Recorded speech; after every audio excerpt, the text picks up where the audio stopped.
अस्सलामुअलैकुम, very good morning to all of you. Neo Pakistan में आप तमाम लोगों को खुशामदीद कहती हूँ। मैं हूँ आपकी मेज़बान नबीहा इजाज़ खान। तो सबसे पहले नाजरीन हम बात कर लेते हैं पीएसएल की। और पीएसएल का जो कल का मैच था, अगर कहा जाए कि अपसेट हो गया है तो ये कहना गलत नहीं होगा, क्योंकि कल मैं प्री मैच जितने भी एनालिसिस देख रही थी और कराची किंग्स की टीम के बारे में हमेशा से हम सुन रहे थे पीएसएल के स्टार्ट होने से पहले कि बड़ी तगड़ी टीम है, बड़ी स्ट्रॉन्ग टीम है, बहुत आगे तक जाएगी।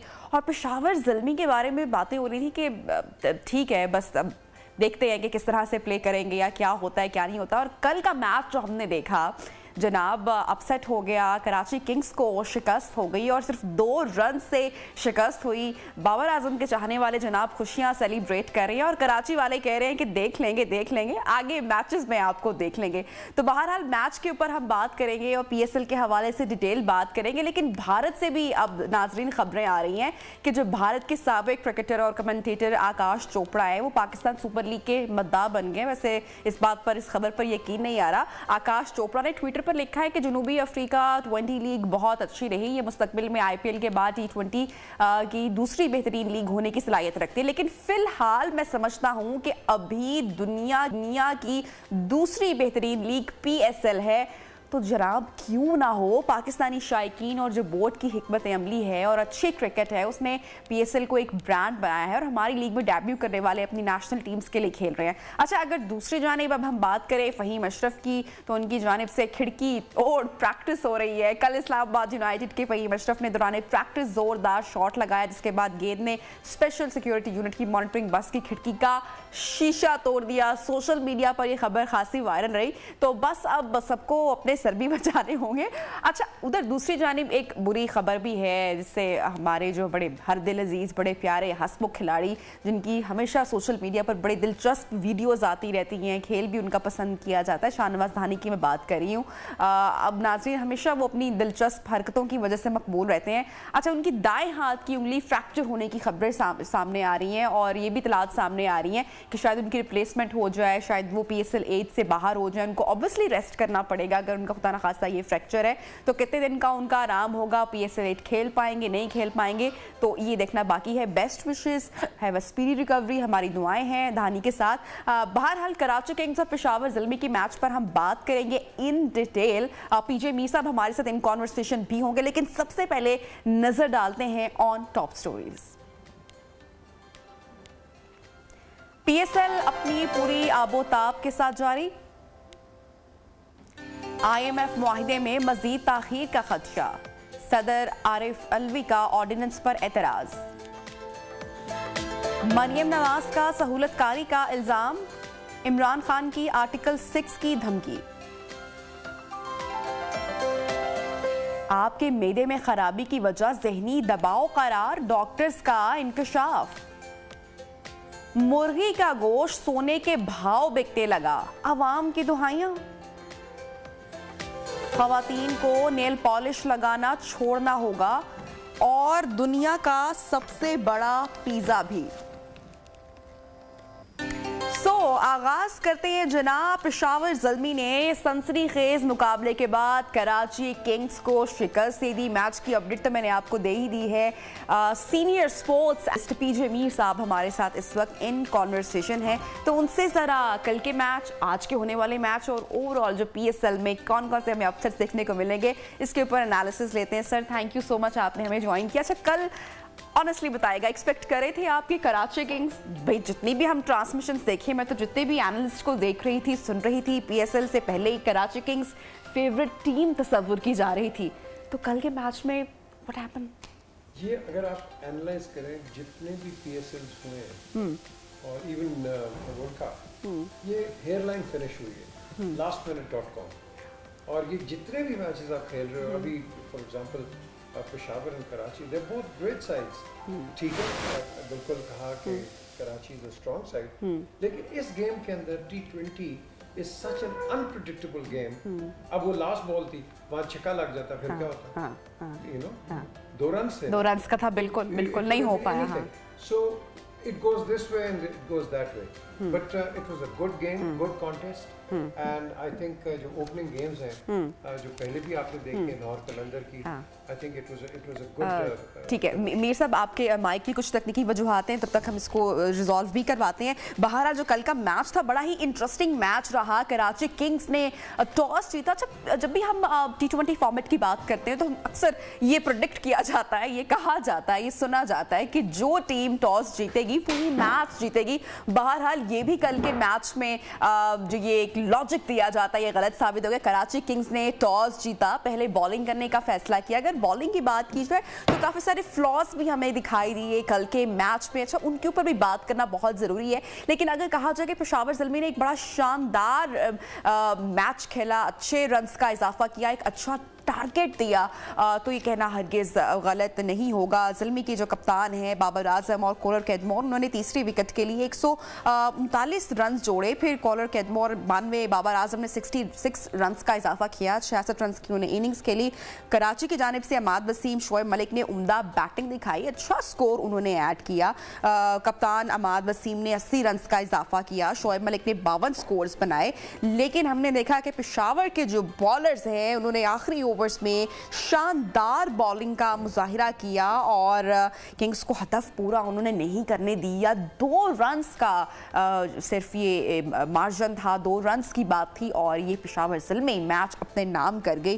पेशावर के जानिब से वहाब रियाज, जीवी नेशम ने 2-2 खिलाड़ियों को आउट किया। ओवरऑल अगर इस कल के मैच की बात की जाए तो एक बड़ी अच्छी क्रिकेट हमें देखने को मिली और क्रिकेट शायकीन बड़ा पसंद कर रहे हैं। PSL का दूसरा मैच, पहला मैच हमने देखा लाहौर कलंदर्स ने विन किया, अब दूसरा मैच जनाब पेशावर ज़ल्मी जो है, जिस पर थोड़ा सा कहा जा रहा था, इनिशियली जो बात हो रही थी कि वीक टीम है, ऐसा सुनने को मिल रहा था। लेकिन कल एक अच्छा मैच देखा गया। जी मीर साहब, देखें, एनीथिंग इज पॉसिबल। माइक हम कहते हैं सब ठीक है, लेकिन लास्ट मिनट कुछ भी हो सकता है। तो ये क्रिकेट में भी होता है, ये दुनिया के अंदर, लाइफ के अंदर ये चीज़ होती है। और मुझे अभी तक याद है खान मोहम्मद पाकिस्तान के पहले टेस्ट फास्ट बॉलर थे, तो उनसे बड़ी लंदन में मीटिंग्स होती रहती थी क्योंकि वो क्रिकेट के शोज पे आते थे जी। तो उन्होंने एक चीज़ मुझे बताई कि पीजे क्रिकेट जो है, जब तक आखिरी बॉल ना बोलना किया जाए क्रिकेट ख़त्म नहीं होता। नहीं, कुछ भी नहीं कह सकते, कुछ भी नहीं कह सकते। तो जैसे अभी पहले मैं कह रहा था कि वो चौका से छिका भी हो सकता था। I mean, look at how close. छिका भी हो सकता था। आपको लगता है कल की जो, अगर हम फील्डिंग की बात करें तो कुछ फ्लॉज हमें नजर आए कराची किंग्स के? बेटर हो सकती थी, बेहतर हो सकता था। जो टारगेट दिया गया पेशावर ज़ल्मी ने एक अच्छा टारगेट ऐड उन्होंने किया, अच्छा स्कोर दिया। अच्छा, ये आपने बड़ा एक इम्पोर्टेंट सवाल किया। इस पर मैंने बल्कि रात को मैं इस पर I was thinking about it कि देखो PSL ये अब आया हमारे पास 8वां 9वां PSL है। इसके अंदर हमने जो देखना है, जो आपका ये सवाल आया है कि आपने लड़कों को देखने के कौन लड़का किस पोजीशन पे परफॉर्म कर रहा है, किस पोजीशन पे वो रन्स कर रहा है, किस पोजीशन पे सॉलिड है, और उसकी कॉम्बिनेशन के साथ आपने अपनी नेशनल टीम बनानी है। Now this is something very important जो कि मैं सिलेक्टर्स को कहूंगा कि आप लोगों ने देखना है कि ये लड़का कौन, जो मर्जी हो, किसी टीम का भी हो, क्योंकि सब कंटेंटर्स हैं पाकिस्तान टीम के। बिल्कुल। तो उनके लिए आपने गेज करना है। और ये नहीं, ये तो आज बड़ा मौका है, बहुत बड़ा प्लेटफॉर्म है। बिल्कुल। लेकिन आप टैलेंट हंट है। एब्सोल्युटली। एंड अभी इट्स जस्ट अर्ली, अभी तो आपको बड़े अपसेट्स और भी आएंगे। लेकिन आई एम श्योर आपकी जितनी ऑब्जर्वेशन है, जैसे हम देख रहे हैं कि 21 इंटरनेशनल खिलाड़ी हैं, 10 हमारे मकामी प्लेयर्स, किसमें आपको मीर साहब आपको लगता है कि पोटेंशियल दिखाई दी, या आपको लगता है कि अभी जिस तरह आगे हम और पावर प्ले देखेंगे तो खुलकर चीज़ें सामने आ जाएंगी? लग रहा है कि जो आगे अपनी जगह बनाएगा, या ही इज़ द स्टार, या ये क्रिकेट अंदर से आ रही है? तो आप क्या समझते हैं कि अभी कौन दिखाई दे रहा है? कई लोग होते हैं जो कि अंडरस्टूड होते हैं और बड़ा हम बैंक करते हैं। बाबर आजम जैसे हो गए, अफरीदी जैसे हो गए, शाहीन। अब कई और हैं जो कि जिनको टाइम लगता है, who are probably slow starters, जेलन होने में भी और अपने क्रिकेट दिखाने में भी, एंड आपका टीम कॉम्बिनेशन के अंदर भी आपने देखना होता है। आप उसी तरीके से खेलते हैं, उसी मोमेंटम से, जिस तरह आप आगे बढ़ रहे हो। कि किसी ने 2 हारे हैं तो अब आपकी क्या स्ट्रैटेजी होगी, 1 जीता है तो अब आपकी क्या स्ट्रैटेजी होगी। तो ये चलता रहता है इसके अंदर। बट आई थिंक कि इसके अंदर ओवरऑल जो है आपने दिखाना है अपना गट्स, आपने दिखाना है अपने एंड्योरेंस, और आपने खेला बॉल को। मैंने हमेशा हर बच्चे को, जिसको ऑस्ट्रेलिया में कोच भी किया, इंग्लैंड में भी, मैं हमेशा कहा है कि देखो बच्चों, तुमने बॉलर को नहीं खेलना, उसके नाम को नहीं खेलना कि तुम ABCD बड़े नाम को खेल रहे हो, तुमने बॉल को खेलना है। और जब तुम बॉल को खेलोगे, तुम बॉल को खेलोगे, नाम को नहीं खेलोगे। कई लड़के बड़े अच्छे टैलेंटेड। अच्छा, मोहम्मद आमिर की भी रिसेंटली ये स्टेटमेंट सामने आए, वो भी कह रहे हैं कि बाबर आजम है या कोई भी प्लेयर है, आई जस्ट मैं तो अपनी गेम करता हूँ और मैंने उसको बेस्ट तरीके से करना है, चाहे मेरे सामने फिर कोई भी दुनिया का प्लेयर मौजूद है। सो रिसेंटली उनकी भी स्टेटमेंट थी। आज का जो मैच है, अब क्या आप कहेंगे, क्या आपके एनालिसिस हैं कोयटा वर्सेस इस्लामाबाद यूनाइटेड, कौन सी टीम फेवरेट है, क्या वीक पॉइंट्स हैं, कौन सी टीम की क्या स्ट्रेंथ है? मैंने इतनी क्रिकेट ज़िंदगी में खेली है कि 30 इयर्स, एंड मैं कभी भी नहीं कहता हूँ कि कौन फेवरेट है कौन फेवरेट नहीं। ऑनेस्टली वही लास्ट बॉल वाली बात होगी ना, हम फेवरेट थे और फेवरेट जाते जाते हम हार जाते थे, हम हारने वाले होते थे, जाते जाते हम मैच जीत जाते थे। तो ये गेम इसलिए कहते हैं ना, गेम ऑफ ग्लोरियस अनसर्टेनिटीज, और यही जो है बड़ी अनप्रेडिक्टेबल गेम। जैसे कि कराची के मामले में बात हो रही थी मुसलसल ना कि तगड़ी टीम है तो तगड़ी टीम 2 रन से इसको शिकस्त हो गई। लेकिन चलो फिर भी अगर हम बात करें, फैक्ट्स के ऊपर बात कर लेते हैं कि कौन सी टीम का पलड़ा भारी दिखाई दे रहा है। बाकी तो क्रिकेट इज द गेम, तो हार जीत तो कोई भी हो सकता है। पलड़ा उस वक्त भारी होता है जिस तरह अब आप शाहीन अफरीदी को देख लें, उसने जिस तरह आके रिजवान की विकेट ले ली, ठीक है ना, and all of a sudden it seemed something different, और वो पिच पे जमे हुए थे उस टाइम। तो ये होते हैं ऐसे टर्नर्स बीच में कि जो मैच को टर्न कर देते हैं, और फिर जो नया बंदा आता है वो उसको कैसे खेलता है, कैसे अडेप्ट करता है, क्योंकि ये बहुत प्रेशराइज गेम है। एक तो वनडे बड़ी प्रेशराइज है, टेस्ट तो है ही है, लेकिन ये जो है ये क्विक प्रेशर है। मैं इसको कहता हूँ प्रेशर कुकर। ये इतना प्रेशर इस पे होता है आप पे कि आपको पता ही नहीं है। आपने यूं मारा, चौका हो गया, एक हाथ से यूं मारा आपने ऊपर के। अब कल वो जो शान आउट हुआ है, अब शान की बड़ी अच्छी शॉट थी, अब वो निकल जाती, ओ क्या जबरदस्त गेम शॉट मारी, वो आउट हो गया।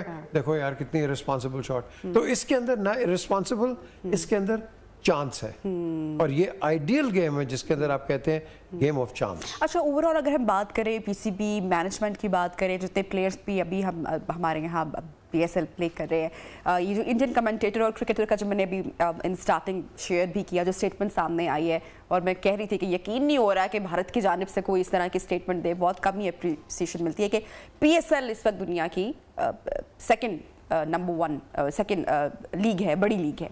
क्या कमेंट करेंगे आप इस हवाले से? लेकिन हमारे लिए तो खैर वैसे PSL सबसे बड़ी हमारे लिए तो लीग है ही, लेकिन उनकी ये स्टेटमेंट सामने आई है क्योंकि वो तो ऑब्वियसली IPL को कहेंगे। ये जो लीग है ये दिन पर दिन अच्छी हो रही है, और इसमें बहुत पोटेंशियल है, ये और भी अच्छी होगी इंशाल्लाह। और to be appreciated by an Indian journalist, I think it's a great thing. और आपने देखा कि पिछले साल माइक एडर्टन ने और बाकी जो ओवरसीज कमेंटेटर्स आए थे, उन्होंने सारों ने कहा था कि ये बड़ी अच्छी लीग है। So it's a start. देखो जो इंडिया ने हमारे साथ किया है, हमारा कोई लड़का नहीं खिलाता वो उधर, ठीक है, हमारे तो मेरे ख्याल दरवाजे अभी भी खुले, हम खिलाते हैं। इंडियन बात तो वहीं से होती है ना हमेशा। बिल्कुल बिल्कुल। और इंडियन प्लेयर्स खेलना चाहते हैं पाकिस्तान में, ये खेलना चाहते हैं क्योंकि कहीं ना कहीं तो उन्होंने खेलना है पाकिस्तान को, किसी और वेन्यू पे खेलने, कुछ हो जाए तो क्वेश्चन इज कि ये इंडियन प्लेयर का इसमें कोई ताल्लुक नहीं है, इसमें सिर्फ इनकी गवर्नमेंट का ताल्लुक है। इनकी गवर्नमेंट जो है अनफॉर्चुनेटली ये एक बड़ी नेगेटिव सोच है इनकी, और यही वजह है कि हम सब कॉन्टिनेंट में यार सारी पूरे हिंदुस्तान के अंदर ये महाराजों की टीमें होती थी। इधर पंजाब लाहौर के अंदर ममडोट की टीम थी, पटियाला की टीम थी, हर एक की टीम होती थी, और इकट्ठे हम खेले सारे। मैं नहीं खेला लेकिन सारे इकट्ठे खेले। लेकिन आप लर्न करते हैं, और उन्हीं लोगों ने हमें आके जब हमने शुरू की हमें गाइड किया, तो हम उधर जाते हैं। वसीम अकरम उधर गया, उसने जाके लोगों को ट्रेन किया, वकार एंड ऑल दैट। तो ये लड़के इस तरह का एक्सचेंज एक हेल्थी एक्सचेंज है। तो ये कब इनके दिमाग ठीक होंगे अल्लाह।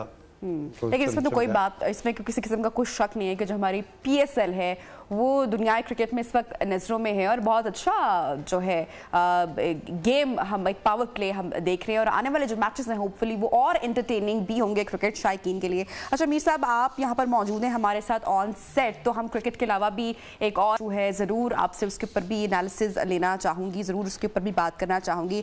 जो इमरान खान को जिस केस का सामना करना पड़ रहा है, उनकी जो साबिक अहलिया और 2 बेटियों की जो माँ है जुमैमा खान, उन्होंने डेली मेल को जो इंटरव्यू दिया है वो इंटरव्यू अब खासी चर्चा में हमें इस वक्त दिखाई दे रहा है। जो टेरियान दरअसल इमरान खान की बेटी हैं, जो उनकी साबिक गर्लफ्रेंड है जुमैमा खान की स्टेटमेंट सामने आई है।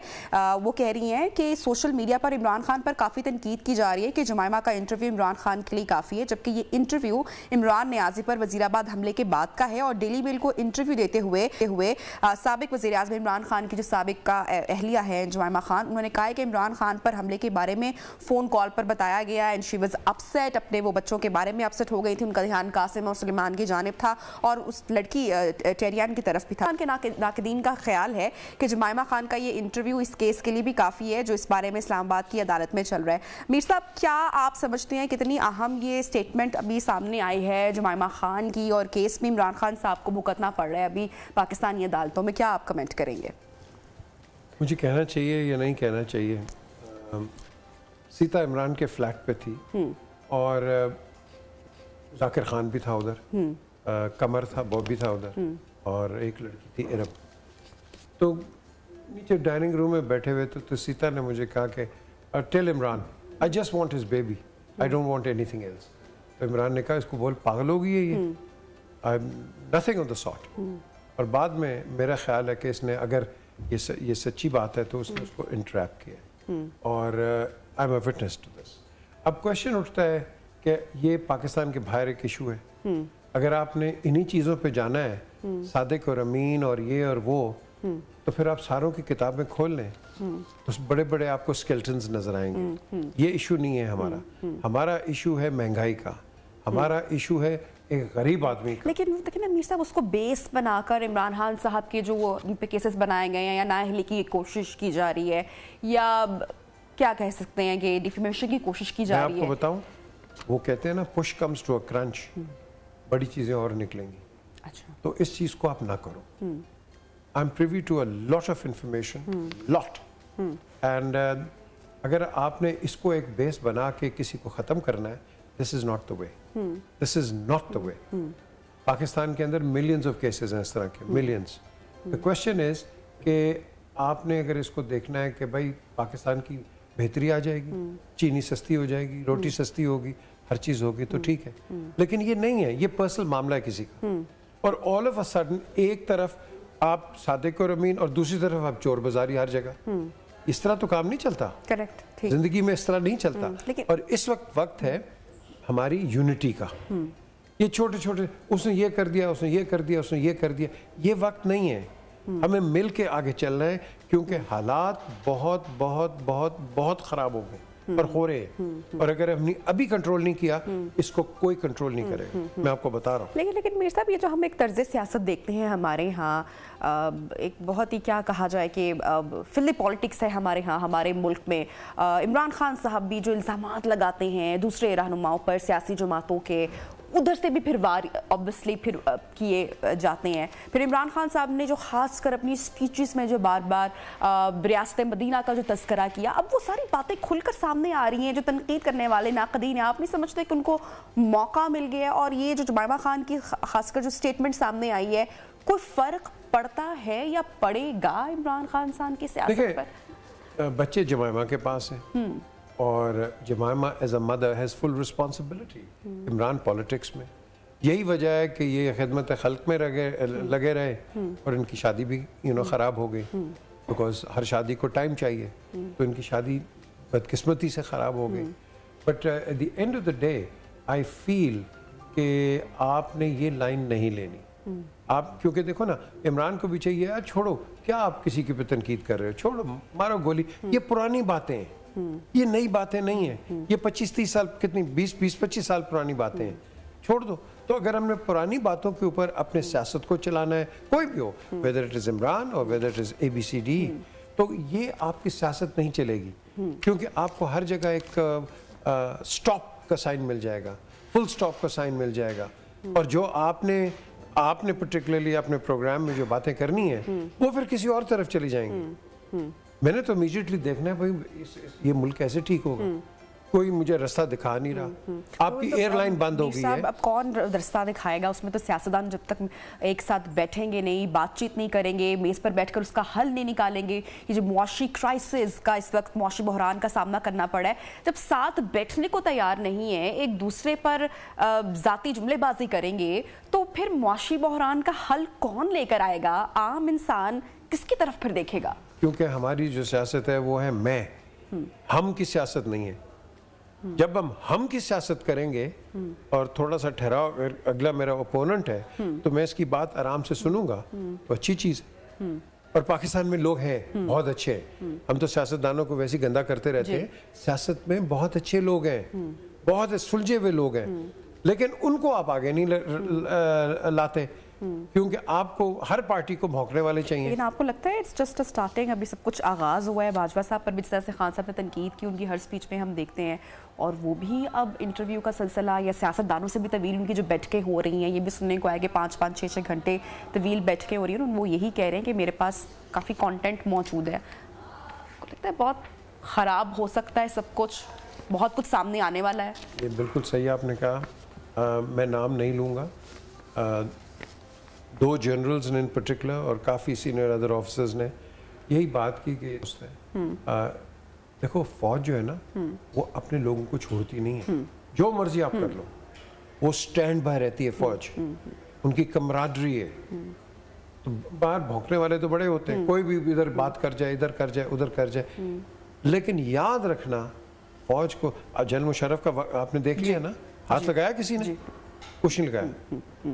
आपने बड़े बड़े और जनरल्स देखे, बड़े बड़े ऑफिसर्स देखे। हाँ, करप्शन के अंदर कोई नहीं छोड़ता, फौज भी पकड़ लेती है उसको, लेकिन as far as camaraderie is concerned फौज हमेशा अपने जनरल्स को, सिपाहियों को, जवानों को हर एक के साथ खड़ी रहती है। यूनिटी है। यस, ठीक है, ठीक है। पी जमीर साहब हमारे साथ इन कॉन्वर्सेशन थे, PSL और सियासी मंजरनामे के ऊपर हम एनालिसिस शेयर कर रहे थे आपके साथ। प्रोग्राम में वक्त हुआ एक ब्रेक का, ब्रेक के बाद ज्वाइन करेंगे सेगमेंट्स को, प्रोग्राम को आगे बढ़ाएंगे। स्टे विद अस।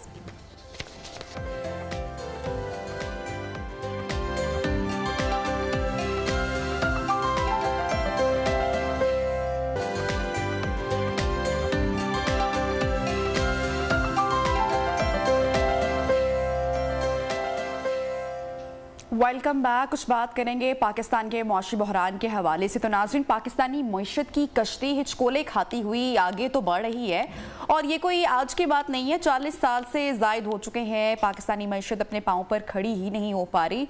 हमने कभी सुना था कि पाकिस्तान ने जर्मनी को कर्ज फराहम किया था। अब तो ये बातें सिर्फ सुनने में अच्छी लगती हैं। अभी हमें कर्ज चाहिए क्योंकि अभी हमें अपने मुल्क को डिफ़ॉल्ट से बचाने की कोशिश करनी है, इसलिए हुकूमत के IMF से सबर आजमा मुज़ाकरात जारी हैं। उधर आम आदमी को कर्ज लेने के लिए बिजली और गैस के झटके दिए जा रहे हैं। बिजली की मद में सार्फिन से 74 अरब रुपए वसूल किए जाएंगे और गैस की कीमतों में 124% का इजाफा भी कर दिया गया है। हुकूमत मिनी बजट एक सदारती ऑर्डिनेंस के जरिए लाना चाहती है, और इसलिए वज़ीर ख़ज़ाना इसाक डार की आरिफ अलवी साहब से सदर मुमलिकत से मुलाकात हुई है, जिसमें उन्होंने सदर से ऑर्डिनेंस पर जल्द दस्तखत करने की दरख्वास्त की है। और दूसरी जानिब सदर पाकिस्तान ने इस सिलसिले में मुशावरत के लिए तहरीक इंसाफ के चेयरमैन इमरान खान साहब से रब्ता भी किया है, और उसके बाद सदर साहब ने इस पर एतराज़ात उठाए हैं। ये मामला मज़ीद ताख़ीर का शिकार दिखाई दे रहा है। उधर पाकिस्तान ने IMF को मुआहिदे के लिए memorandum of economic and financial policy MEFP का मुसवदा हवाले कर दिया, और उसके बाद फिर मुज़ाकरात का आगाज़ होगा। पूरी सूरत हाल पर बात करने के लिए हमारे साथ साबिक़ तर्जुमान वज़ारत ख़ज़ाना डॉक्टर खाकान नजीब इस वक्त इन कॉन्वर्सेशन है। Doctor, thank you so much, आपने टाइम निकाला हमारे प्रोग्राम नियो पाकिस्तान के लिए। हुकूमत IMF से मुआहिदे की भरपूर कोशिश इस वक्त कर रही है। वज़ीर ख़ज़ाना की मुलाकात के बाद जो सदर साहब ने ऑर्डिनेंस की मुखालफत की है, इससे मुआहिदा आप समझते हैं कि मज़ीद ताख़ीर का शिकार हो रहा है, मज़ीद डिले हो रहा है? बिस्मिल्लाहिर्रहमानिर्रहीम, thank you for having me on neo. देखें, इसको समझने की ज़रूरत है कि पाकिस्तान के पास इस वक्त कोई राह फरार नहीं है IMF से। मैं पिछले 12 माह से कह रहा हूं कि IMF का दामन अगर छोड़ेंगे तो बहुत तकलीफ होगी। तकलीफ जरा इस तरह से समझिए कि पाकिस्तान के ज़र मुबादला के ज़खायर जो हैं वो आज $3 अरब से भी नीचे चले गए हैं। आज से 12 माह पहले ये $18 अरब के करीब खड़े हुए थे 2021 दिसंबर में। ये है पाकिस्तान की सूरत हाल। कल मूडीज एक रेटिंग एजेंसी ने पाकिस्तान को CCC- रेट किया है। ये one of the lowest ratings हैं जो दुनिया में दी जाती हैं। पाकिस्तान एक हाइटेंड डिफॉल्ट सिचुएशन में है। अब IMF करने के लिए कुछ चीजें आपको करनी है। वो चीजें क्या हैं? वो चीजें ये हैं कि आपने अपने खसारे कम करने हैं। इसके अलावा कोई ऐसी चीज नहीं है जो IMF आपको कह रहा है। अब वो क्या है खसारे? बिजली में एक ऐसा खसारा है जो 2300 अरब रुपए पे खड़ा हुआ है। आप जरा इमेजिन करें कि 2300 अरब रुपया, हम पूरे पाकिस्तान के जो गरीब लोग हैं उनको 400 अरब रुपया देते हैं। सरकार का पैसा देना है बहुत सारा, फिर भी आवाम पर पड़ा है, इस पर आप क्या कहेंगे? जी, अब आप कहेंगे ये सारा काम करना है, इससे अवाम पे बोझ पड़ रहा है। ये बात बिल्कुल दुरुस्त है। अब कुछ तो इसको हम इस तरह लेके चलें कि जो नीचे के कस्टमर्स हैं, नीचे के कस्टमर से मतलब यह है कि जो लो कंज्यूमिंग कस्टमर्स हैं, जो बिजली कम खर्च करते हैं 200 से 300 यूनिट, उनको कोशिश की गई है कि शील्ड किया जाए। इसी तरह गैस में कुछ कस्टमर्स हैं, उनको शील्ड किया गया है। जो टैक्सेस का बोझ है वो मेरा नहीं ख्याल कि टोटली शील्ड करेगा, क्योंकि 17 से 18% जब GST बढ़ेगा तो उसका कुछ बोझ लोगों पे पड़ेगा। ये बिल्कुल दुरुस्त बात है कि इन्फ्लेशन 27% पे है और बढ़ जाएगी। अब इसका एक ही तरीका है। अगर मैं आपको ये कहूं कि हुकूमत ये कर ले वो कर ले, इन 3-4 माह में हुकूमत के पास ऐसी सलाहियत नहीं है और ऐसा रूम भी नहीं है कि मैन्यूवर किया जा सके। करना क्या है? करना यह है कि आपको खुद अपना तर्जे अमल बदलेंगे तो ये वक्त से गुजरेंगे। आपको अपना तर्जे जिंदगी तब्दील करना पड़ेगा। अब ये मैं माइक्रो लेवल की गुफ्तगू इसलिए कर रहा हूं कि अगर आप 3 दफा शॉपिंग जाते हैं महीने में तो 2 दफा जाइए। अगर आप एनर्जी एफिशिएंट अप्लायंसेस नहीं यूज कर रहे तो कीजिए। गैस कम से कम इस्तेमाल कीजिए। सिर्फ चूल्हा तब जलाइए जब आप खाना पका रहे हो। आप ये सारी वो चीजें हैं जो आपको राइड आउट करा सकती हैं। हुकूमत का काम जो है वो ये बिल्कुल है कि ये जो इनकम सपोर्ट प्रोग्राम है जो गरीब लोगों के लिए है उसको बढ़ाए। दूसरा काम सप्लाईज को इंश्योर करना है। सप्लाई से मेरा मतलब ये है कि जब आटा थोड़ा सा शॉर्ट हुआ तो उसकी कीमत में खातिर खा इजाफा हुआ, तो हुकूमत को डॉलर लाने हैं और इंटरनेशनली अश्योर करना है कि दालें, एडिबल ऑयल, कॉटन, वीट, ये सब इंपोर्ट हो रही हो जो शॉर्टफॉल हो गया है फ्लड्स की वजह से। ये है मुल्क की ओवरऑल सिचुएशन। लोगों को अपनी जिंदगी का चार्ज बहुत ज्यादा संभालना पड़ेगा। अगर बच्चों को भेजते हैं स्कूल तो कार पूलिंग कीजिए। अगर बस नहीं इस्तेमाल। डॉक्टर खाकान, जितनी महंगी गैस का हम अब जिक्र कर रहे हैं, जितनी महंगी बिजली का हम जिक्र कर रहे हैं, जितने भारी भरकम टैक्सेस का हम जिक्र कर रहे हैं, ये बोझ क्या आवाम बर्दाश्त कर पाएगी? इंडस्ट्री क्या इससे चल पाएगी? कारोबार क्या इससे हो पाएगा? हमारा एक्सपोर्ट का निज़ाम क्या इससे बेहतर हो पाएगा? गवर्नमेंट ने तो कहा था इससे पहले जब इसहाक डार साहब लास्ट टाइम आए थे कि जून तक का टाइम मुश्किल है, लेकिन जून में भी अब सिर्फ 3 महीने बाकी रह गए हैं। कौन सी जादू की छड़ी ऐसी घूम जाएगी कि हालात 3 महीने में इतने बदल जाएंगे? तो जून तक का टाइम मुश्किल नहीं, बहुत मुश्किल है। ये बहुत मुश्किल इसलिए है कि एक तो कीमतों का जो बढ़ना है वो आपको अफेक्ट करेगा, बट हजारों लोग अपनी नौकरी जो है उसको शायद खो देंगे बिकॉज इंडस्ट्री स्लो हो जाएगी। तो लोगों को इसमें अपनी सेविंग्स बढ़ानी है। वो किस तरह बढ़ानी है कि अपने खर्चे कम करने हैं। और अगर घर में कोई ऐसे भाई बहन दोस्त बेटे बेटी हैं जो कि काम कर सकते हैं, उनको अगर सुबह काम कर रहे हैं तो शाम की जॉब ढूंढनी पड़ेगी। कोई अपने आप को इस वक्त से गुजारने के लिए आपको अपनी इनकम को सिक्योर करना पड़ेगा। अब दूसरी चीज यह है कि हुकूमत पे एज वोटर प्रेशर डालें कि वो सही इक़दाम उठाए। अगर हमने IMF पहले कर लिया होता तो तकलीफ इतनी ना होती।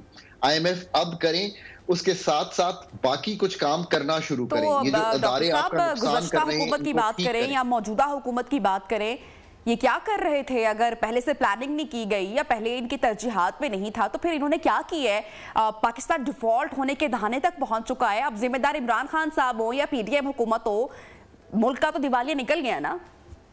हम एज मिनासुल कौम कोई भी ऐसे स्टेप्स मेजर नहीं ले सके कि हमारी इकोनॉमी इस तरह उस्तवार हो कि हम परमानेंट बेसिस पे ठीक हो जाएं। ये सबसे कलीदी गुफ्तगू जो है। हमारी मौजूदा गवर्नमेंट है, पीडीएम की मैं बात कर रही हूँ, इनकी स्ट्रैटेजी कोई आपको दिखाई दे रही है? इसाक डार साहब के पास कोई प्लान दिखाई दे रहा है? कोई मौशी इस्लाहात का प्लान इनके पास है? कोई हिकमत अमली है? इनकी टीम कैसी है? मैं जरूर आपका कमेंट लेना चाहूंगी। पाकिस्तान ने हमेशा एक ही स्ट्रैटेजी इस्तेमाल की है कि हमारी रसाई हो डेट फंडेड रकूम पर। उससे मेरा क्या मतलब है कि हम सऊदी अरेबिया से पैसे ले लें, हम यूएई से पैसे ले लें, हम चाइना से पैसे ले लें।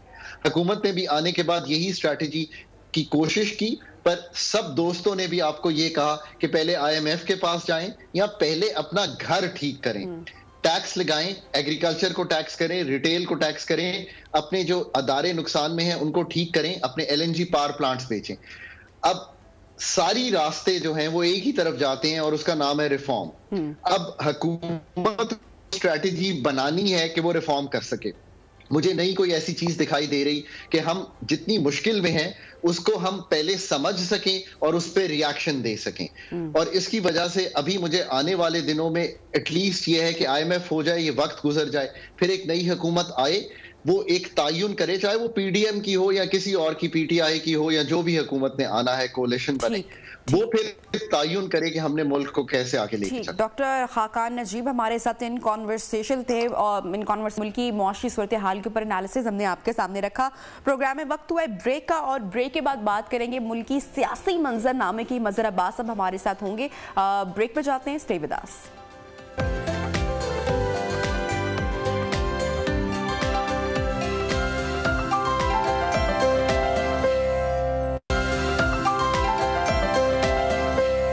Welcome back and good morning once again in Neo Pakistan. Pakistan के सियासी मंजरनामे का तस्करा करते हैं। चेयरमैन तहरीक इंसाफ इमरान खान अब अमरीकी साजिश की थ्योरी से तो बाहर निकल चुके हैं। अब अमरीका में लॉबिंग के लिए नए राब्ते हो रहे हैं, जबकि इलेक्शन होने या ना होने की बातें मुसलसल हो रही है। तहरीक इंसाफ अब अवाम में नई तहरीक की नई रूप फूंकने की तैयारी कर रही है, जिसके लिए आइन बचाओ के अल्फाज का इंतखाब किया गया है। दूसरी जानिब मरियम नवाज शरीफ साहिबा भी खासी एक्टिव नजर आ रही हैं, इमरान खान साहब को खूब आड़े हाथों ले रही हैं। आर्टिकल 6 का मामला भी इतना आसान है, जो मर्जी जिस मर्जी पर डाल दे। अब चेयरमैन तहरीक इंसाफ और सदर मुमलिकत में भी राब्ता हुआ है, इसके हवाले से भी डिटेल में बात करेंगे। एनालिसिस आपके साथ शेयर करते हैं। मजहर अब्बास साहब सीनियर सहाफी तंजीम हमारे साथ इस वक्त इन कॉन्वर्सेशन है। सर, डायरेक्टली सवाल पर आऊंगी। अमरीकी साजिश का जो पाकिस्तान तहरीक इंसाफ या इमरान खान साहब का बयानिया था, वो तो अब पुरानी बात हो चुकी है, तो इस पर हम अब क्या बात करें। लेकिन तहरीक इंसाफ आइन अब बचाना चाहती है, इस मुहिम का तहरीक का आगाज कर रही है, क्या कहेंगे आप? शुक्रिया। देखिए, जो तहरीक इंसाफ की सियासत है, ये बात दुरुस्त है कि इमरान खान खुद भी ये बात कहते रहे हैं। वो यू टर्न जब भी लेते हैं वो यू टर्न को डिफेंड करते हैं और उसका दिफा वो इस तरह करते हैं कि जब भी आदमी को एहसास होता है कि उसने कोई गलती की है तो उसे वापस लेने में कोई हर्ज नहीं है। नुकसान इसका सिर्फ ये होता है कि आप जब पहला बयानिया अपना बनाते हैं तो उसके इर्द गिर्द इतने लोग आपके जमा हो जाते हैं और उस बयानिए पर यकीन रखना शुरू कर देते हैं, और जब उन्हें कामिल यकीन हो जाता है उस पर, तो आप उस बयानिए से पीछे हट जाते हैं। हालांकि ये जो बात आ रही है, जिस हवाले से आ रही है, उसमें ये बात ज़रूर है कि इमरान खान आज भी ये समझते हैं कि साइफर एक हकीकत थी, लेकिन ये कि वो अब उनका जो उसमें तब्दीली आई है वो सिर्फ ये कि ये साजिश अमेरिका से नहीं बल्कि यहाँ से हुई थी। तो अब ये भी एक कन्फ्यूजन है इसमें, लेकिन बहरहाल उनके इस पूरे जो बयानिया था उसका नुकसान ये हुआ कि अमेरिका की पाकिस्तान के हवाले से जो तशवीश थी उसमें इजाफा हुआ कि पाकिस्तान में जो क़यादत है वो किस तरह के इल्ज़ामात लगाती है और फिर उस पर स्टैंड भी नहीं कर पाते, उसके कोई इस तरीके से गवाह भी उनको सामने नहीं लाते, और फिर ये कि पाकिस्तान की रियासती जो क़यादत है उसने भी इस बयानिए को मुस्तरद कर दिया। और इस वक्त इमरान खान जो आइन बचाओ तहरीक का आगाज़ करने वाले हैं, मुझे नहीं पता कि वो जेल भरो तहरीक ही होगी जो जिसको वो आइन बचाओ तहरीक कह रहे हैं, लेकिन वहाँ उनकी बात में वज़न है, और वज़न इस तरह है कि जो ये 90 रोज़ के इलेक्शंस को जिस तरह ताख़ीर का शिकार किया जा रहा है, वो मेरा ख्याल है गैर आइनी इक़दाम होगा अगर गवर्नर साहब, गवर्नर पंजाब हों, गवर्नर केपी हों, वो जो उसकी तौजीह पेश कर रहे हैं, उसमें उस दलील में बहुत वजन नहीं नजर आता। बहुत आइन बहुत वाजे है कि 90 रोज में इलेक्शन कराने हैं और वहां फिर फुल स्टॉप है। जब 90 रोज में इलेक्शन कराने, तो ये कहना कि जी अगर इलेक्शन नहीं हुए तो क्या है, उस पर आइन खामोश है। तो अगर आइन ये कह रहा है कि 90 रोज में इलेक्शन कराने, तो वो बहुत बहुत कैटेगोरिकल है, यानी वो इससे आपको हटना नहीं है, इससे इनराफ नहीं करना। लेकिन आज देखें, आज इलेक्शन कमीशन का इजलास है और तवक्को रखनी चाहिए कि इलेक्शन कमीशन इलेक्शन शेड्यूल के हवाले से वादे करेगा, क्योंकि इलेक्शन कमीशन पर बहुत से सवालात उठ रहे हैं। खासतौर पर सिंध में जो बल्दियाती इलेक्शंस में जिस तरीके से कराची हैदराबाद के नताइज में ताखीर हो रही है, ये सारी चीज़ें जो हैं वो इलेक्शन कमीशन के पूरे किरदार को मशकूक बना रही हैं। मज़हर साहब, मैं आपसे ये जानना चाह रही हूँ कि हम डेली बेसिस पर देख रहे हैं मरियम नवाज शरीफ साहिबा आती हैं, गुफ्तगू करती हैं, तकरीर करती हैं और इमरान खान साहब को खूब आड़े हाथों लेती हैं। फिर उसके बाद इमरान खान साहब को भी जवाबन वार करना पड़ता है और अपना वो क्लियर करना पड़ता है स्टांस। दूसरी तरफ हम देख रहे हैं कि जो बाजवा साहब हैं वो भी काफ़ी एक्टिव दिखाई दे रहे हैं। कुछ सहाफ़ियों से उनकी मुलाकातें हुई हैं, आप बेहतर समझते हैं। सियासतदानों से भी उनकी तवील बैठकें हुई हैं, वो भी कह रहे हैं कि मेरे पास बहुत सारा मवाद मौजूद है। इमरान साहब भी बाजवा साहब पर खासी तनकीद कर रहे हैं, उनकी कोई तकरीर उनके नाम के बिना कंप्लीट नहीं होती है। और जो तीसरा इमरान खान साहब को अब सामना करना पड़ रहा है, ये जो टेरियन वाइट केस के हवाले से है, तो आप क्या समझते हैं कि आने वाले दिनों में इमरान खान साहब मजीद मुश्किलात में घिरे हुए दिखाई देंगे? देखिए, मुश्किलात तो सियासतदानों की ज़िंदगी का हिस्सा होती हैं। जब आप सियासत करते हैं तो आप तनाज़ात का भी शिकार होते हैं, इल्ज़ामात का भी शिकार होते हैं, उसका आप दिफा भी करते हैं। लेकिन जनरल बाजवा साहब जो इधर से कभी इसको बुला के कोई इंटरव्यू दे दिया, कभी उसको बुला के कोई इंटरव्यू दे दिया, कभी इसके ज़रिए वजाहत करवा दी, कभी उसके ज़रिए वजाहत करवा दी, ये बहुत ज़्यादा मैं समझता हूँ वो अपने आप को तनाज़े में घिरते जा रहे हैं। अगर वो करें तो खुद आए सामने, खुद आके बात कर लें, वो ठीक है कि वो 1-2 साल की पाबंदी ज़रूर होती है। लेकिन अगर जो लोग समझते हैं जनरल बाजवा के पास बहुत कुछ है, तो जहां और बहुत सी चीज़ें हैं वहां वो ये तरमीम भी ले आएँ कि जी 2 साल की पाबंदी हटा दें और जनरल बाजवा आएँ, खुलकर बात करें, उन बातों का जवाब वो लोग दें जिन पर वो इल्ज़ाम लगाते हैं। जो लोग उन पर इल्ज़ाम लगाते हैं उनके पास भी सबूत होने चाहिए।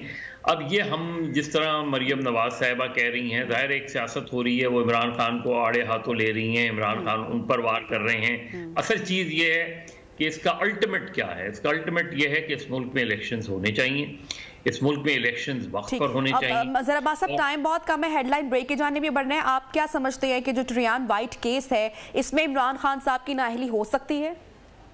मुझे नहीं पता, मैं नहीं कह सकता इस हवाले से। तो जो फैसला होगा वो होगा। लेकिन ये सारे मुकदमात, एक चीज़ याद रखें, किसी की नाअहली से, किसी सियासतदान की नाअहली से वो सियासत से नाअहल नहीं होता।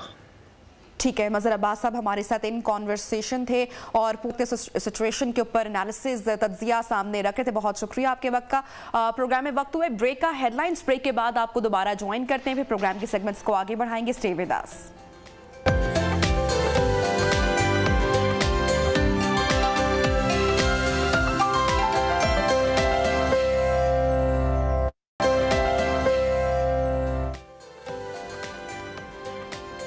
Welcome back and good morning once again in Neo Pakistan. तो नाजरीन, प्रोग्राम में इस वक्त मैं जो आपके साथ एक रिसर्च, एक तहकीक शेयर करने जा रही हूँ, ये बड़ी हैरत अंगेज़ है और परेशान कुन भी है।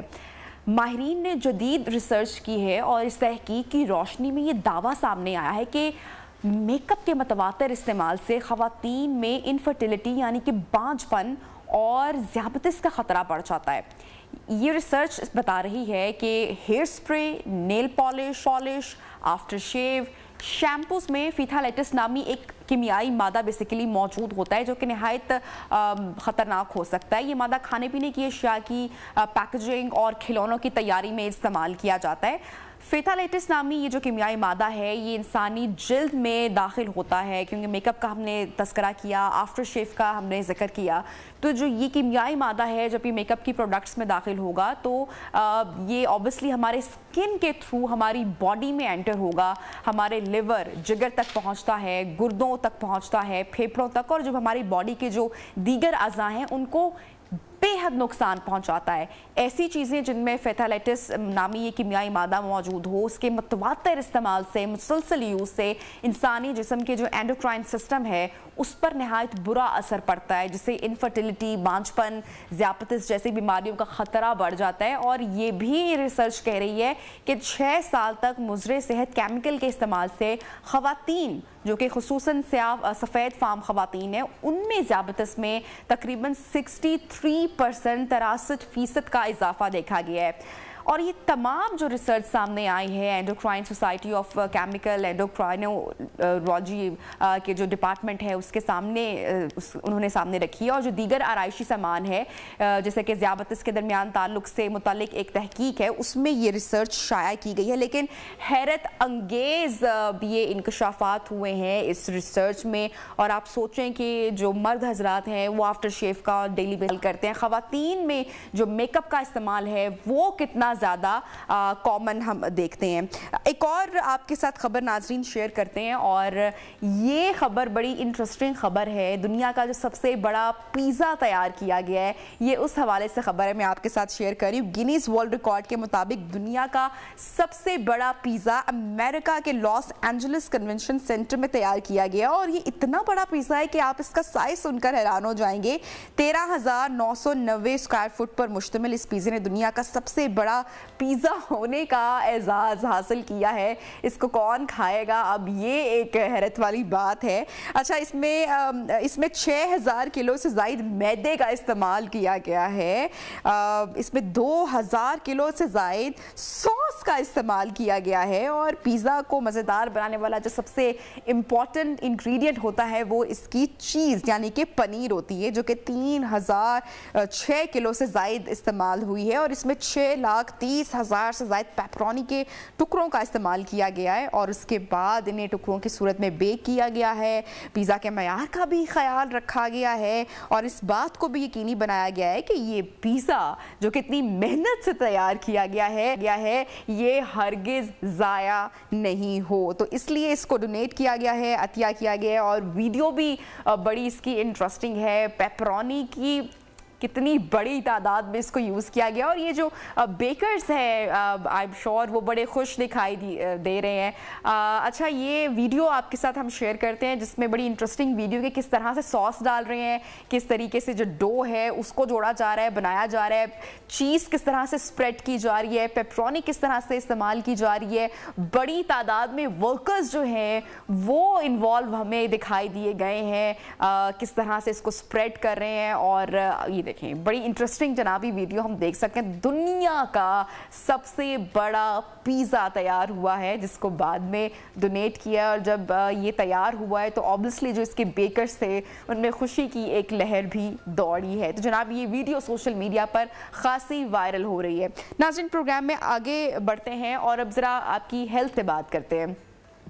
मायूसी, डिप्रेशन, जहनी दबाव, स्ट्रेस कह लें, बहुत सारे नाम हैं, थोड़े मुख्तलिफ और कुछ मिलते जुलते हैं।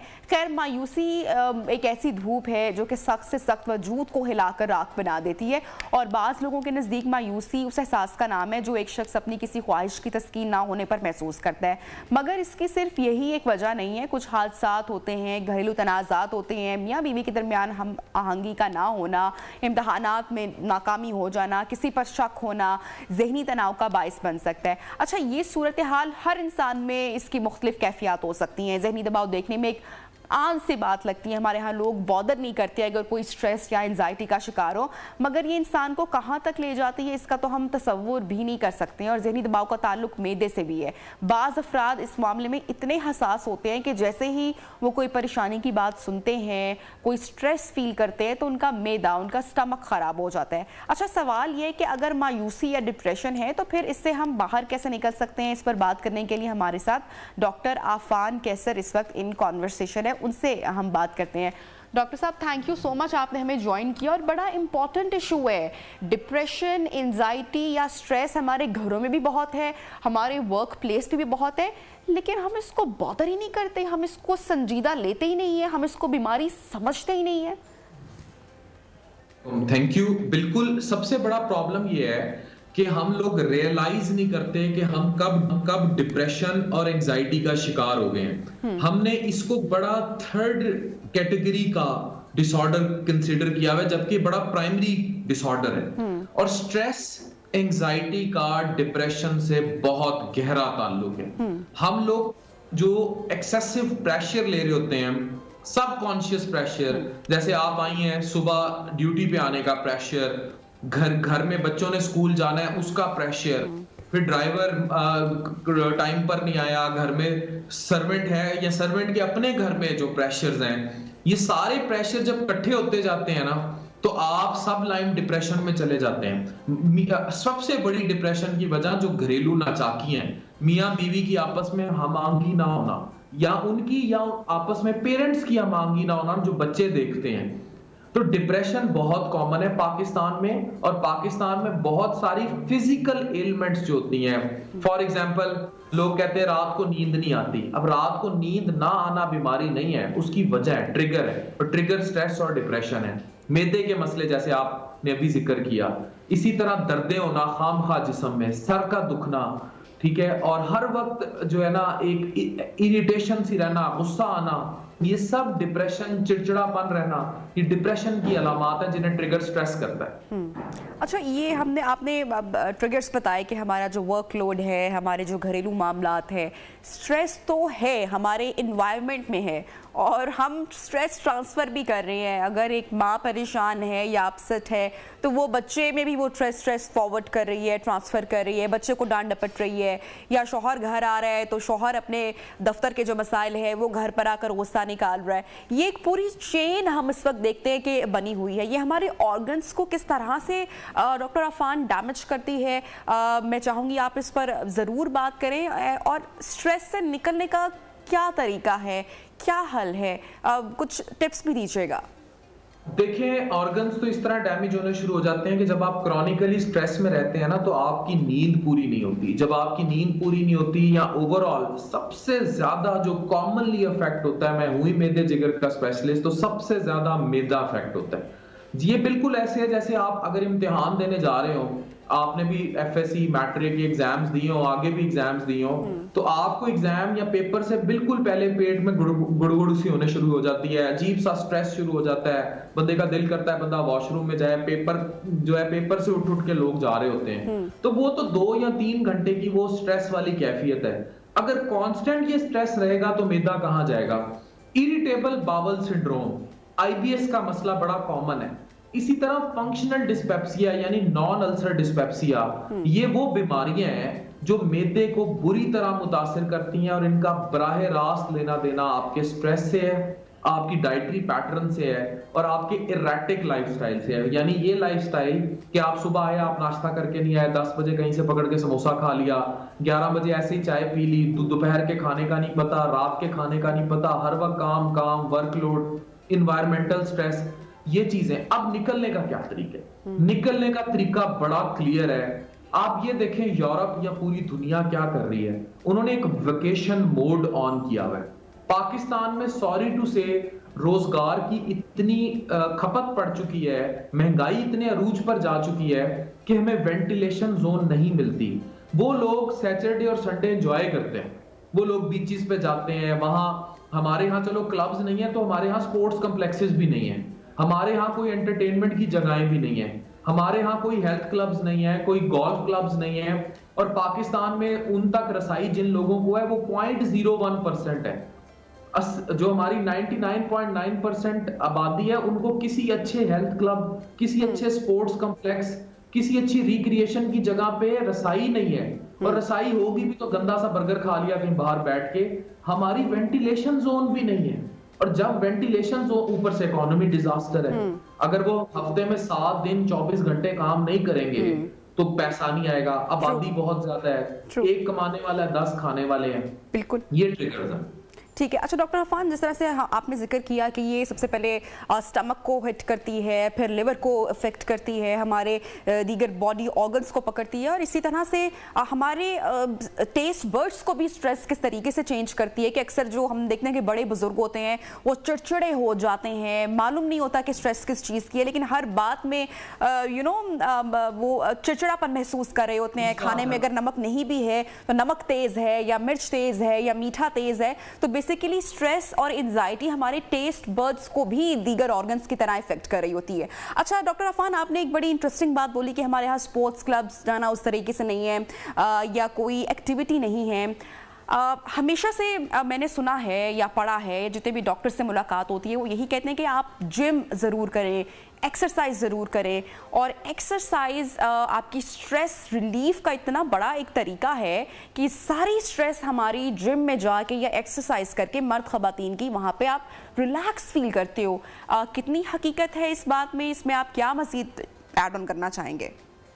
देखिए, दो चीज़ें एंडोर्फिन्स रिलीज करती हैं। वन इज एक्सरसाइज, और एक्सरसाइज ये एक्सरसाइज नहीं होती कि खातून ने घर में टाकी लगा ली, हांडी पका ली, सारा दिन तो मैं काम करती रहनी है घर दा, एक्सरसाइज हो ही जाती है।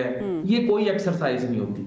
Exercise mean proper time out for your mental and physical health. Even sexual health का बराह रास्त लेना देना है आपकी फिजिकल एक्टिविटी से।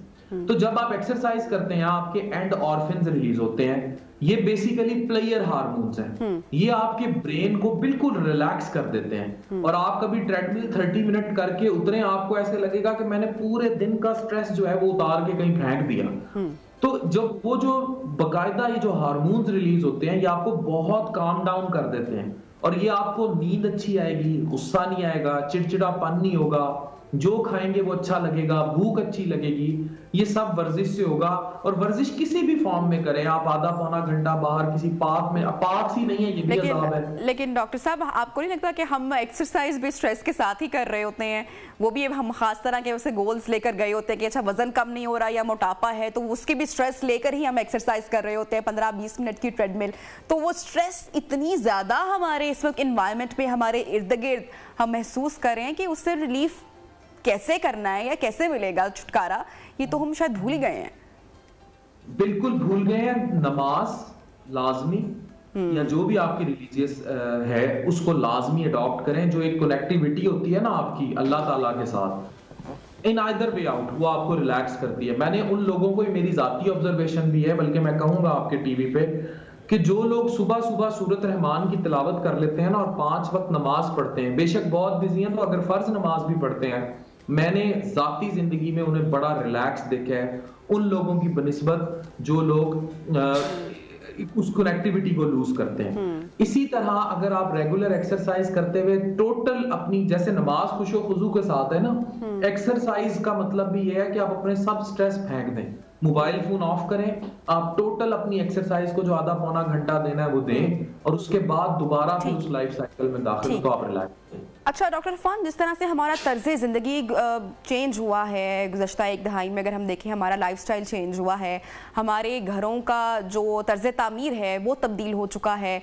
पहले ज़माने में घर होते थे, खुली खुली छतें होती थी, छत पे सोने का एक रिवाज होता था, बरामदे होते थे, खिड़कियाँ बारियाँ होती थी, रोशनदान होते थे, रोशनी घर में आती थी, लोग खुली फ़ज़ा में बैठते थे, धूप सेकते थे। अब हम नेचर से काफ़ी हद तक दूर चले जा रहे हैं। हमारे घरों का अगर हम लाइटिंग का निज़ाम देखें तो डल लाइट्स हम पसंद करते हैं, चूँकि फ़ैशन है इसलिए हम ऐसी पसंद करते हैं। येलो डिम लाइट्स हमारे घर की होती हैं। लॉन में बैठना, प्लेग्राउंड्स में जाना हम पसंद नहीं करते या वक्त नहीं है। तो ये भी सारी चीज़ें हमारी मेंटल हेल्थ को आप समझते हैं कि इस पर असरअंदाज हो रही हैं, नेचर से चूँकि हम दूर चले गए हैं।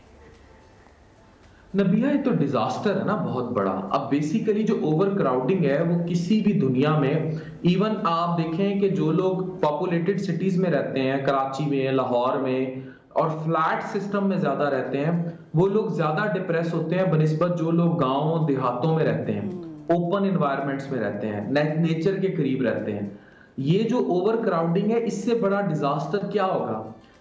मैंने एक स्टडी और एक रिसर्च पढ़ी थी कि दुबई में जब इन्होंने बड़े बड़े अपार्टमेंट्स और इनमें लोगों को शिफ्ट किया तो इन लोगों की मेंटल हेल्थ बड़ी बुरी तरह मुतासिर हुई। इनको इस आर्टिफिशियल वर्ल्ड को मेंटेन करने के लिए एक नए इरा की तरफ जाना पड़ा, और वो इरा यही था कि इन्होंने बीचेस बनाए, इन्होंने एंटरटेनमेंट जोन्स बनाई। यहीं से फिर इस चीज का आगाज हुआ था कि यहाँ बड़े बड़े रिक्रिएशन जो है सारे प्लाजे बने, रिक्रिएशन के सारे जो मॉल्स बने, ये सारा कॉन्सेप्ट आया, क्योंकि मेंटल हेल्थ सही रह ही नहीं सकती इस आर्टिफिशियल वर्ल्ड में। आप देखिए कि उन्होंने सारा नेचुरली, ये जो एटलांटिस इनका सारा है या बाकी, उन्होंने उसको नेचर के करीब जाके बनाया। अच्छा डॉक्टर अफान, एक और मैं बड़ी ज़रूरी बात आपसे पूछना चाहूँगी। हमारे यहाँ जिस तरह का काम करने का रिवाज अगर इसको कहा जाए, या जो वर्क लोड है, वेकेशंस का कॉन्सेप्ट ही नहीं है। आप गोरे की लाइफ को फॉलो करते हैं, उस पर नज़र डालते हैं, और जब आप भी ट्रैवल करते होंगे आप देखते होंगे कि वो गोरी या गोरा अकेले निकले हुए हैं, बैकपैक रखा हुआ है और वो दुनिया घूम रहे हैं, एक्सप्लोर कर रहे हैं। या 5 दिन या 6 दिन अगर काम करते हैं तो छठा दिन या छुट्टी का दिन सिर्फ उनकी अपनी ज़ात के लिए होता है। हम पूरा साल काम करते रहते हैं, स्ट्रेस वर्कलोड बर्दाश्त करते हैं, हॉलीडेज वेकेशन का हम सोचते भी नहीं है, छुट्टी पर जाना हमारे यहाँ तसव्वुर भी नहीं किया जाता। तो आप समझते हैं कि वो भी स्ट्रेस हमारे अंदर पलती रहती है, बढ़ती रहती है, चूंकि हम उसको कहीं पे जाके रिलीज नहीं कर रहे हैं, कहीं पे जाके हम रिलैक्स नहीं हो रहे हैं, तो वो एक हमारे जिस्म का, हमारी ज़ात का हिस्सा बन चुकी है। नबीहा, मैं यहाँ एक अपना मेरा दोस्त है, वो सर्जन है, मैं उसको कोट करूंगा। वो 15 दिन महीने में काम करता है सर्जरी, और 15 दिन वो किसी मुल्क बाहर भाग जाता है, चाहे दुनिया तक अकेला भाग जाता है। और मैं उसे कहता हूँ भाई आप क्यों करते हैं? कहता है यार वो जो 15 दिन का लोड होता है ना, मैं क्यों इतना अच्छा कामयाब सर्जन हूँ, मैं बाकी 15 दिन जो है। मैंने कहा आप कैसे रह लेते हो? कहता है यार मजा ही इतना आता है, आप शाम निकलो, आप बीच पे वॉक कर लो, शाम को जाके।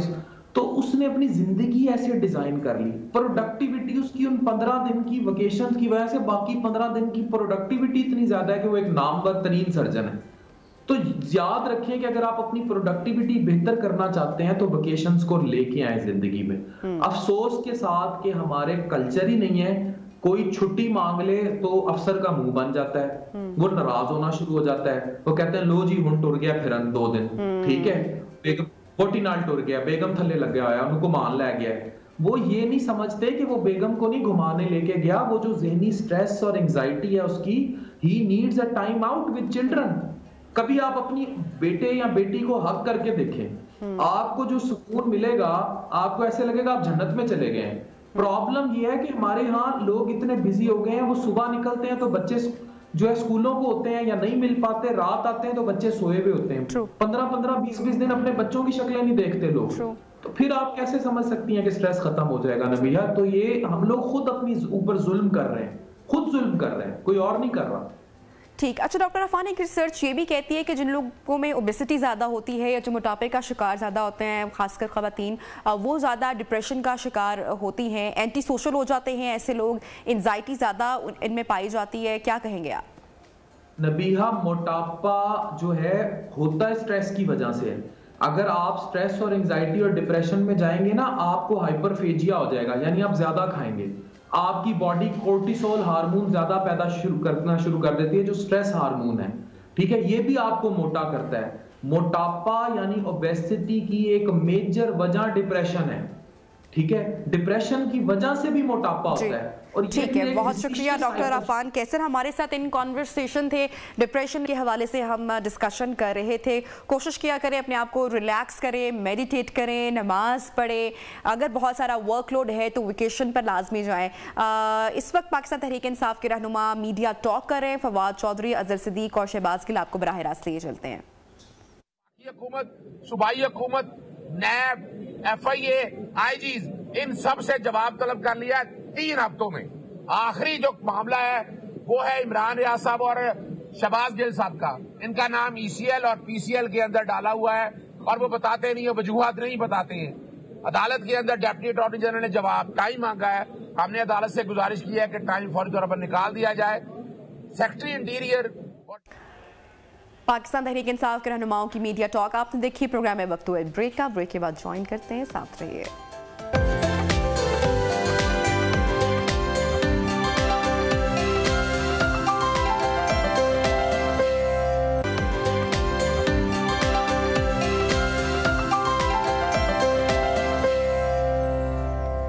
Welcome back in Neo Pakistan. तो नाजरीन, मटन का गोश्त तो कभी भी आम रहा ही नहीं। बेचारी एक मुर्गी थी जो कि गरीब के चूल्हे पर हांडी को कभी कभार आबाद कर दिया करती थी। अब महंगाई की जो एक मौजूदा लहर है उसके आगे बेचारा अब जो गरीब है वो अब उसको समझ में नहीं आ रहा, क्योंकि मुर्गी की जो कीमतें हैं वो आसमान पर परवाज़ें करने लगी हैं। पहले लाहौर में मुर्गी की कीमत 600 रुपये से तजावज़ कर गई, बढ़ गई। अब कराची में भी मुर्गी का गोश्त नायाब हो चुका है और कराची में 3 दिन के दौरान मुर्गी के गोश्त की कीमत में 100 रुपये का इजाफा हुआ है, जिसके बाद शहर में मुर्गी के गोश्त की कीमत जो है वो 720 रुपये फ़ी किलो है। इस वक्त सिचुएशन क्या है, जो कहाँ कहाँ पर पहुँच रहे हैं, मुर्गी ख़रीद पा रहे हैं, गोश्त ख़रीद पा रहे हैं कि नहीं, जानते हैं। हमारी न्यूज़ रिपोर्टर कराची में इस वक्त मौजूद हैं, उनसे बात करते हैं हिफ्ज़ा से। जी अस्सलाम वालेकुम हिफ्ज़ा, बताइएगा आप इस वक्त कौन सी मार्केट में मौजूद हैं? मुर्गी की कीमत 750 यहाँ पर दाम मिल रहे हैं, क्या कहना है शहरियों का?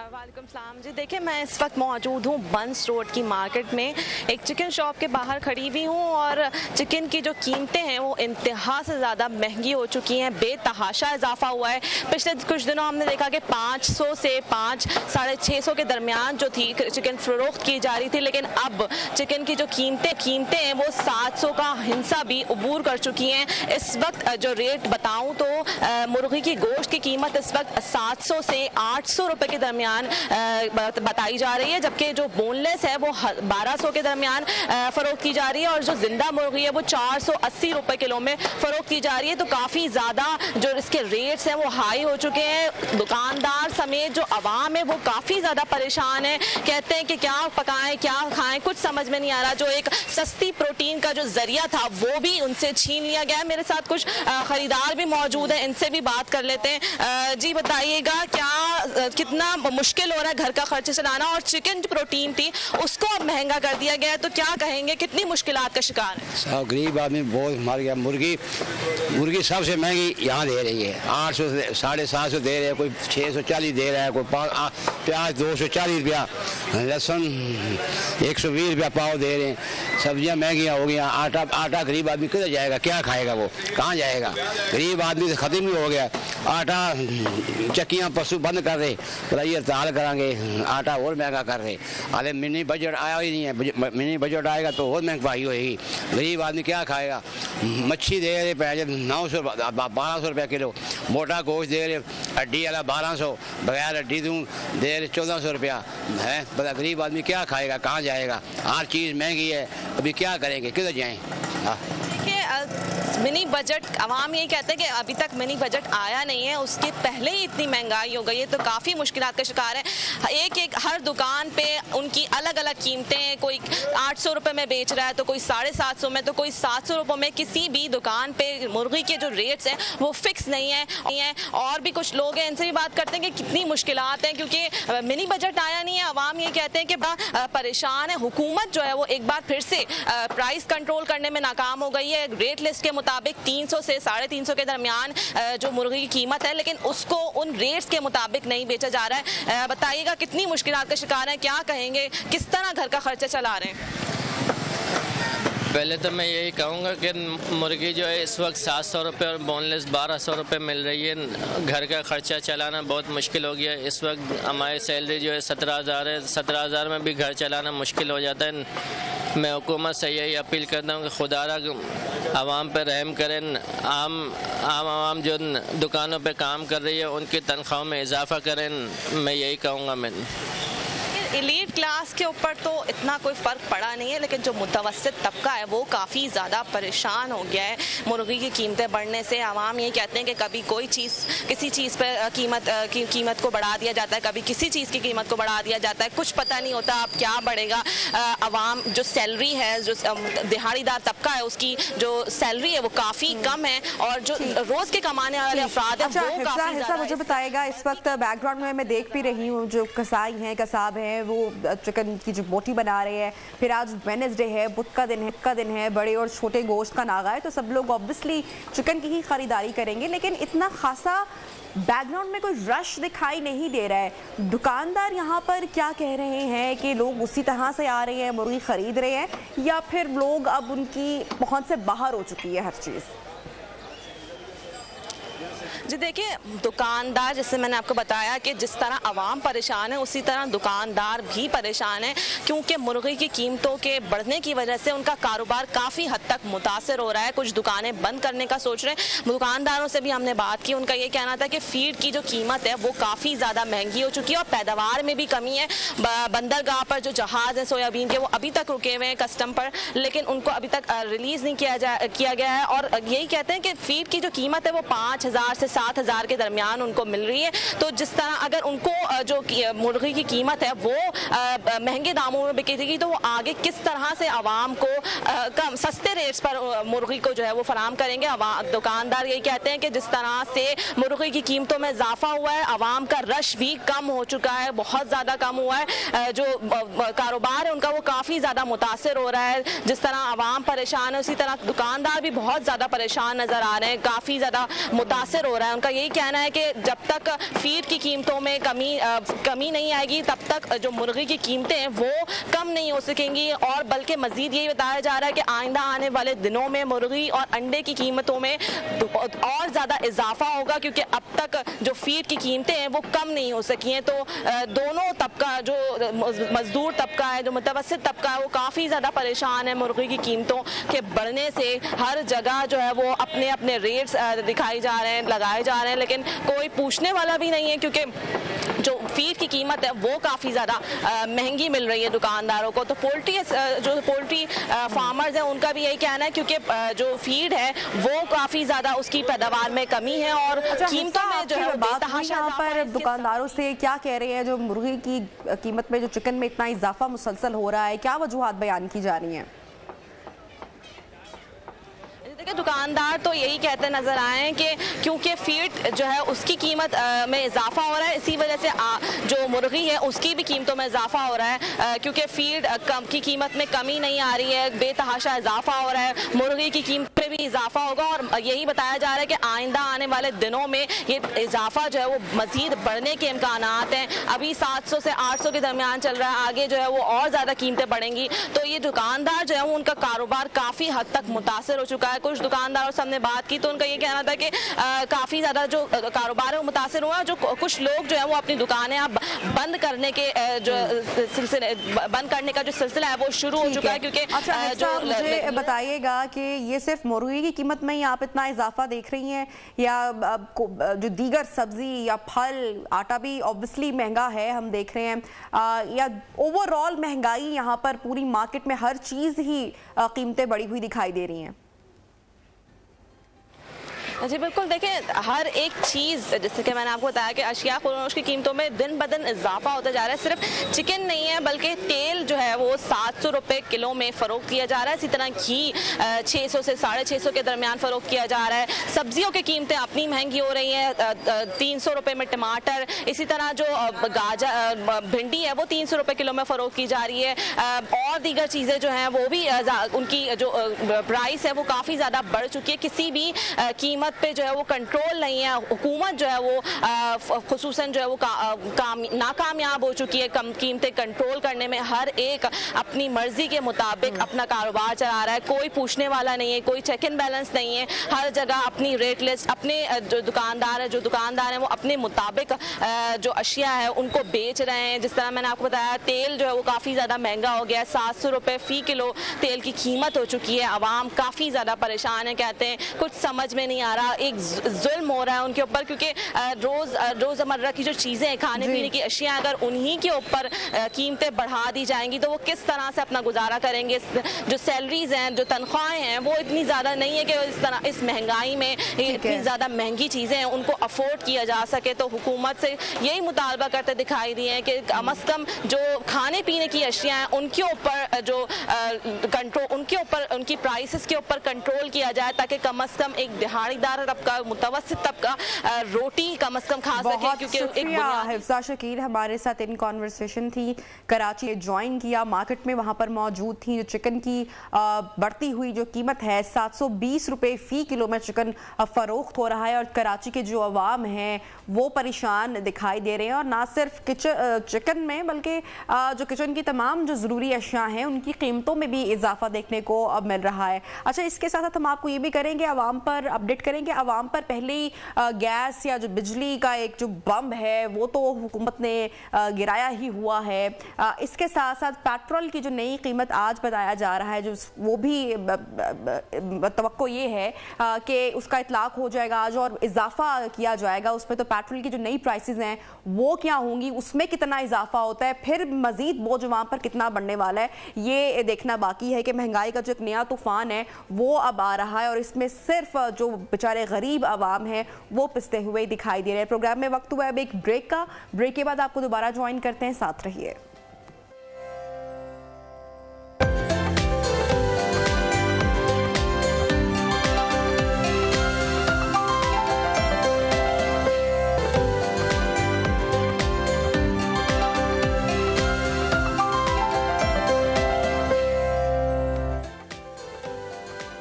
Welcome back and good morning once again in Neo Pakistan. तो खेलों की दुनिया में एक मर्तबा फिर से पाकिस्तान ने अपना नाम रोशन किया है।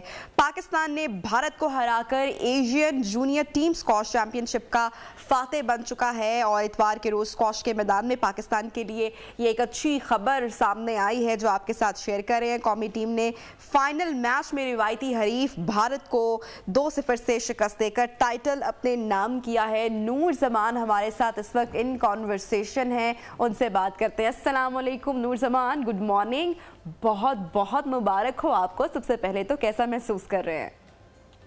सलाम जी, आप कैसी? मैं बिल्कुल ठीक ठाक हूँ। आपने भारत को जनाब हराया है, क्या तासुरात है, क्या एहसास है? जी, सबसे पहले तो अल्लाह का लाख लाख शुक्र अदा करूंगा। इसमें बहुत लोग और मेरे कोच और इन सब वगैरह की चीज नामुमकिन है और इंडिया को हराना बहुत बड़ी बात है, तो इसमें भी अल्लाह का शुक्र अदा करें। अच्छा, कितना टफ मुकाबला रहा? आसान नहीं होगा आई एम श्योर। भारत में रहते हुए उनके होम ग्राउंड पर उनको हराना उनके क्राउड में, that must be very tough. जी बिल्कुल, जिस तरह के आपको पता है कि फर्स्ट ऑफ ऑल तो वो हमें वीजा ही नहीं दे रहे, हम टूर्नामेंट के टॉप सीड थे, तो हमें आखिरी दिन पे वीजा मिला और हम जब रात को 12 बजे पहुंचे तो सुबह हमारा 8 बजे मैच। उन्होंने फुल कोशिश की थी कि ये लोग ना आए, तो हमारा फाइनल भी फिर इंडिया के साथ आ गया।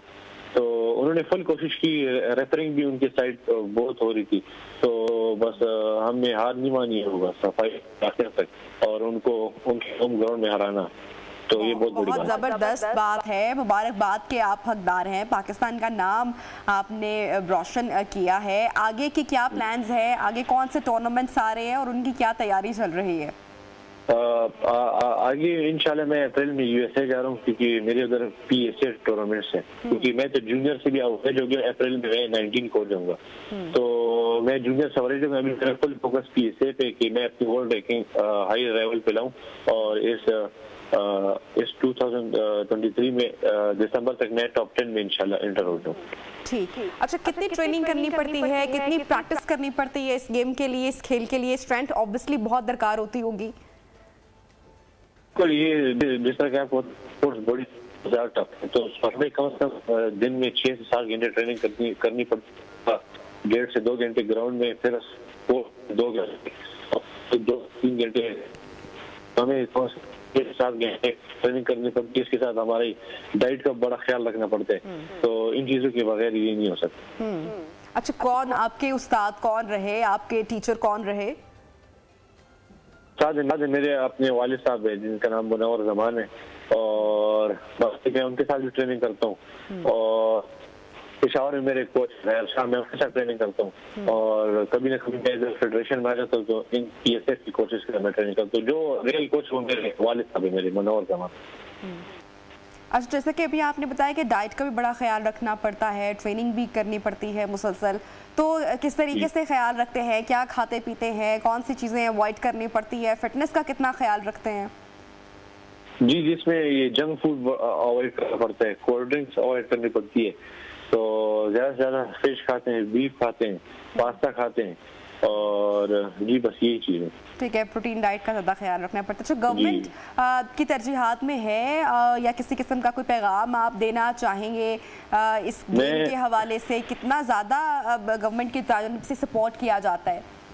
गवर्नमेंट की तरफ से जो जीरो सपोर्ट है हमें, क्योंकि हमें पूरी सपोर्ट पाकिस्तान सॉफ्ट फेडरेशन दे रही है। एयरफोर्स के पास भी इतना फंड है ही नहीं। तो मैं यही कहूँगा, क्योंकि लास्ट टाइम मैं एशियन जूनियर चैंपियन राउंड 2022 में जुलाई में मैंने एशियन जूनियर जीती थी थाईलैंड। तो उसके बाद मुझे न गवर्नमेंट से किसी का मैसेज आया, न किसी कॉल आई, न मुझे कुछ मिला। तो उस टाइम मैं बड़ा डिसहार्ट हुआ था। अभी मैं इनको यही कहूँगा कि हमें सपोर्ट किया जाए, क्योंकि पिछले जमाने में ये लोग कहते हैं कि प्लेयर थे, अभी नहीं है। अभी क्यों नहीं? अभी सपोर्ट नहीं है उनको, टिकट, फाइनेंशियल सपोर्ट सब कुछ था, अभी कुछ नहीं है। तो ये बहुत मुश्किल हो जाएगा। तो मेरी यही गुजारिश है गवर्नमेंट से कि हमें फुल सपोर्ट किया जाए। तो फेडरेशन की जानिब से कितना सपोर्ट आपको मिलता है? फिटनेस के मामलात हो गए हो, फाइनेंशियल मामलात हो गए हो, ट्रेनिंग के मामलात हो गए हो, ये सब कुछ खुद से करना पड़ता है? जी, आज इसको पाकिस्तान सॉफ्ट फेडरेशन कर दी, आज मैं खुद करता हूँ। ठीक है, तो नूर, क्या फ्यूचर प्लान क्या है, फर्दर प्लान्स आपके? फ्यूचर प्लान यही है कि पाकिस्तान के लिए खेलना है, पाकिस्तान का नाम रोशन करना है। और अगर आगे जाके गवर्नमेंट ने सपोर्ट नहीं किया तो पाकिस्तानी तो सारे पुराने प्लेयर बाहर भाग गए, तो फिर हम ही बाहर जाना पड़ेगा अगर सपोर्ट नहीं मिली। ठीक, आई एम श्योर और भी प्लेयर्स होंगे आपकी तरह के होंगे, काफ़ी पोटेंशियल भी आप भी उनमें देखते होंगे। तो क्या आपको लगता है कि गवर्नमेंट भी सपोर्ट करे, थोड़ी सी तवज्जो दे, तो इंशाल्लाह जो फ्यूचर है पाकिस्तान में इस खेल का वो बहुत ब्राइट हो सकता है दीगर खेल की तरह? जी बिल्कुल, पाकिस्तान में सारे प्लेयर्स टैलेंटेड है। हम जब भी बाहर मैच के लिए जाते हैं वो कहते हैं आप इतने टैलेंटेड हो, आप मैचेस के लिए क्यों नहीं आते और क्यों हार जाते हो? क्योंकि हमारे प्लेयरों के साथ मैचेस एक्सपीरियंस ही, मैं तो फिर भी चला जाता हूँ, अपने पैसों पे चला जाता हूँ। तो कब तक मैं अपने पैसों पे जाऊंगा? एक टिकट 5 से 6 लाख रुपए का एक टिकट है।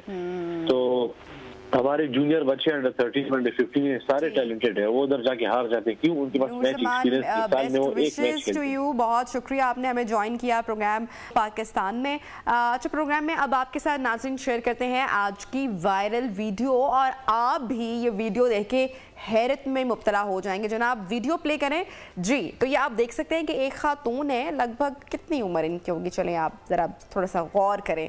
66 साला ये खातून जो हैं वो साइकिल चला रही है, रस्सी पर साइकिलिंग कर रही हैं। बड़ी हैरत की बात है, हमारे यहाँ तो जो बूढ़े लोग होते हैं वो तो बस बेड रेस्ट पर चले जाते हैं, लेकिन इनका आप वो एडवेंचर का शौक देखें कि बड़ी चिल माहौल में वो जनाब रस्सी पर साइकिल चला रही हैं, साथ कुछ खा भी रही हैं, च्युइंगम या पान या एनीथिंग पता नहीं क्या है, और जनाब रिलैक्स कर रही हैं।